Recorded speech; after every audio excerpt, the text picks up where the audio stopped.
যাদের শ্বশুর শাশুড়ি দেশের বাড়িতে থাকে তাদের যে কি একটা আনন্দ, ঈদের দিন জার্নি করে তারপরে শ্বশুর শাশুড়ির কাছে যায়, নদীর পুকুরে চাষ করা মাছ, তারপরে গাছের ফল, আম, টক ভর্তা কত কিছু খায়, খুব ভালো লাগে।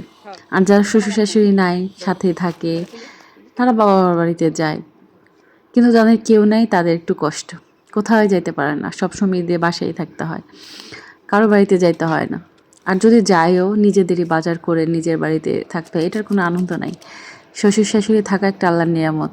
যারা শ্বশুর শাশুড়িকে বোঝা মনে করেন, আপনার সন্তান সব সময় দেখবেন আপনার শ্বশুর শাশুড়ির কাছে যেভাবে নিরাপদ আর পৃথিবীর কারো কাছে এভাবে নিরাপদ। সেই নামে বটগাছটা আপনাকে অনেক কিছু বললেও আশেপাশের কেউ আপনাকে কিছু বলতে পারবে না, 100বার ভাববে কিছু বলার আগে।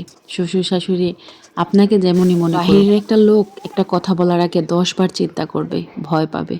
এই বটগাছগুলো যখন না থাকবে তখন বুঝতে পারবেন যে আপনার আশেপাশে কেউ নাই, সব শত্রু, আপন বলতে কেউ নাই। আপনার স্বামী সন্তান বাইরে থাকলে পৃথিবীর কেউ চিন্তা করুক আর না করুক, আপনার শ্বশুর শাশুড়ি রাতে ঘুম আসবে না, 100বার দরজার দিকে তাকাবে, এখনো আসে না কেন, দরজার পানে চেয়ে থাকবে। আপনার সাথে যেমনই করুক, তার সন্তান তার নাতি পৃথিবী একদিকে, তারা একদিকে। আমার মামারা ঢাকা চাকরি করত, মামিরা ঢাকা থাকতো, নানি একা বাড়িতে থাকতো।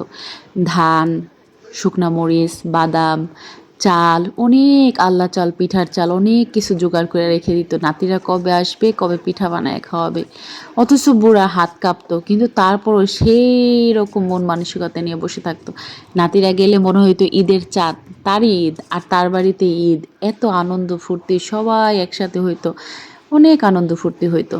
সেই মানুষটা আজকে নাই, সেই বাড়িতে ভাইয়েরা ভাইয়েরা এখন আলাদা থাকে, আলাদা খায়, কোনো আনন্দ নাই। মরা বাড়ি ওর চেয়ে অনেক ভালো, একজন আরেকজনের সাথে কথা বলে না। একটা মুরব্বি থাকা মানে সংসারের একটা জয়। এই মুরব্বিকে যারা সম্মান করতো না তারাও কিন্তু এখন আজকে মুরব্বি হয়ে গেছে, মাত্র 20 বছরের ব্যবধান। তো মুরব্বীদের সম্মান করতে হয়, তাদের দোয়া নিতে হয়, কখনো তাদের বরদোয়া নিতে হয় না। আর মুরব্বীদের বরদোয়া আজ না হোক কাল, একদিন না একদিন আপনি টের পাবেন যে সে আপনাকে বরদোয়া দিয়ে গেছে।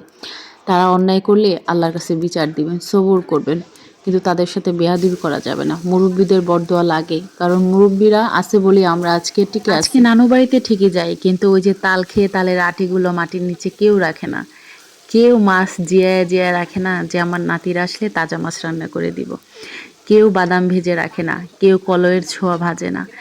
মামিরা গেলে একদিন 2 দিন আদর করে, কিন্তু সেই নানির হাতের স্বাদ পাই না, ডিম চুরি করে খাইতে পারি না। পিকনিক করতাম, 2 দিন পর পর ডিম চুরি করতাম, এই জন্য কত দৌড়ানি খাওয়া লাগতো।